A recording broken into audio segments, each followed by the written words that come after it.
PBB update ngayon, Fiang nasaktan ng sobra. JM todo ang pag-aamo. Ang nakaraan sa bahay ni Kuya, grabe ang naging sagutan ng PBB housemates at challengers. Binigyan nga ni Kuya ng task ng bawat isa kung saan ay inatasan niyang magkasagutan ang dalawang grupo ng kani-kanilang saloobin.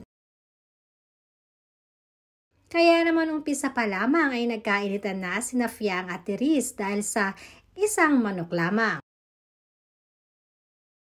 Sinundan pa ito ng iba pang housemates at doon ay binuhos din nila ang kani-kanilang iba't ibang saloobin.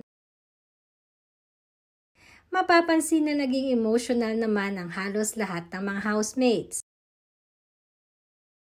Todo din ang pagcha-challenge ni Therese nang durugin ang emosyon ng mga ito. Kaya naman pagkatapos ng kanilang mga naging diskusyonan pagkalabas ay naiyak naman ng todo si Therese. Dahil sa totoo lamang ito ay isang challenge lang or task na galing kay Kuya upang masubok ang kakayanan ng bawat isa para sa magiging big winner. Grabe din ang naging iyak ni Fiang at sabi pa nito ay galit daw at hindi basta lamang iyak ang kanyang nararamdaman. Todo naman ang pag-aamo ni JM sa matalik na kaibigan at sinabi pa nitong ayos lamang yan at lumaban na lamang.